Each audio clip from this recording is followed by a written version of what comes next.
Please help me welcome Carlton K.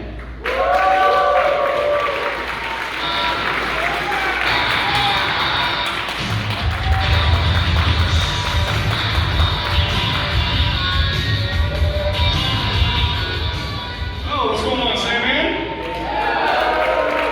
Oh, like you said, my name is Carlton K. I'm 44 years old.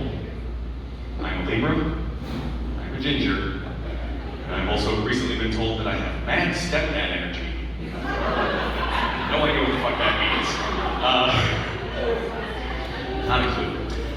Some of you may recognize my voice. Occasionally I do the announcing here. But I talked to probably most of you over the pandemic. I was the guy on the other end of the phone trying to reach you about your vehicle's extended warranty. We had 8 jobs where we could, okay? COVID was a bitch. I feel like I need an extended warranty, honestly, because, like I said, I'm 44. When I hit 40, everything's not great. For example, I go to bed right now, be totally fine. Get up in the morning, everything on my body is stiff, except for the one thing that would be helpful, you know? I guess that comes from getting older, right?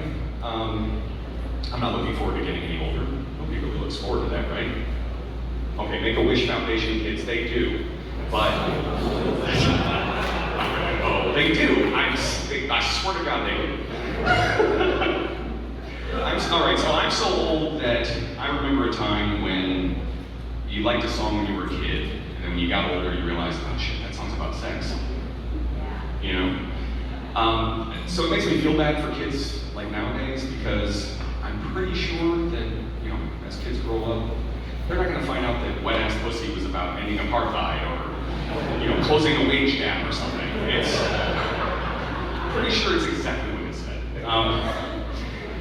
I'm also at an age where I'm starting to have procedures. Young people in the front have no idea. The people in the back know what I mean. One of the procedures makes me need to drink all the time. I'm not kidding, here you go. The latest one that I had was I had my sinuses straightened, my tonsils removed, and my uvula removed, all at the same time.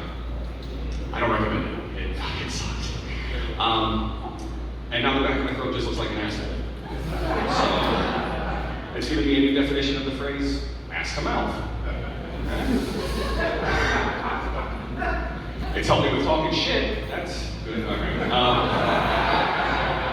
What it's really done is it's actually helped me learn which of my friends are complete fucking morons. Because when it happened, a bunch of them came up to me and were like, I thought only women had uvulas. Alright, if you don't get that joke, please ask a friend that took anatomy. And I feel bad for your girlfriend. So, damn it. See, I have to sit. It drives me out. I swear to God, I'm not kidding. So after I had the procedure, my current wife took care of me, you know, while I recovered. And I say current wife because my first wife left me for a woman. It's either a woo or an all. Tells me where your loyalties lie.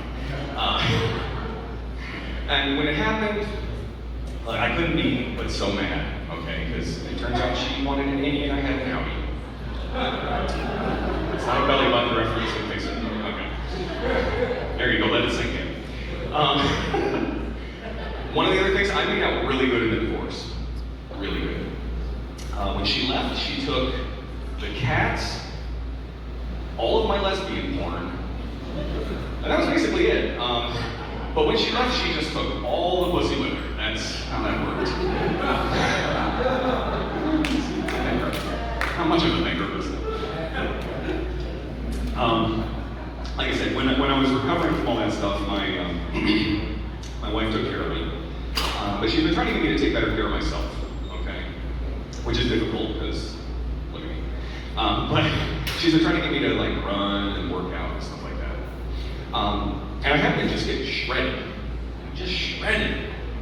Cheese on everything that I eat. And it's really just made her upset with me, is all that's really done.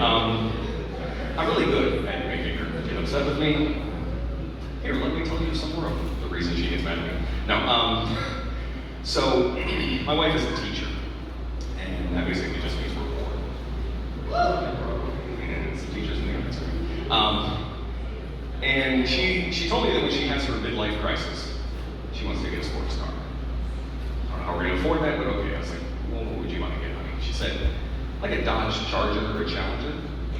Oh, okay. Well, last time a teacher was in a Challenger, it didn't go so hot. So, just saying. So she was mad at me for that. I'm like, wow, it's been 30-something. Yeah, see, only the over 30 crowd will get that. You guys are discussing it, trying to figure it out. All right. Okay. Again, ask a friend in the audience.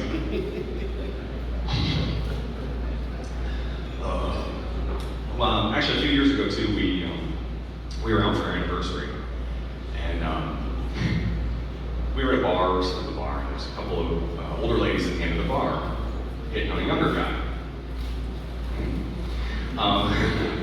You guys know what that's called, right? What those women are called? Disgusting, correct? No, you're right. It's cougars. It's cougars. My wife, she had a couple drinks. I had probably quite a bit more, and she said, if you and I were together, I'd probably be like those cougars at the end of the bar. And you being me, I said, oh, sweetheart, cougars usually have money. You just be an old slut. So that's just a funny way to tell you I didn't get laid for my anniversary that year.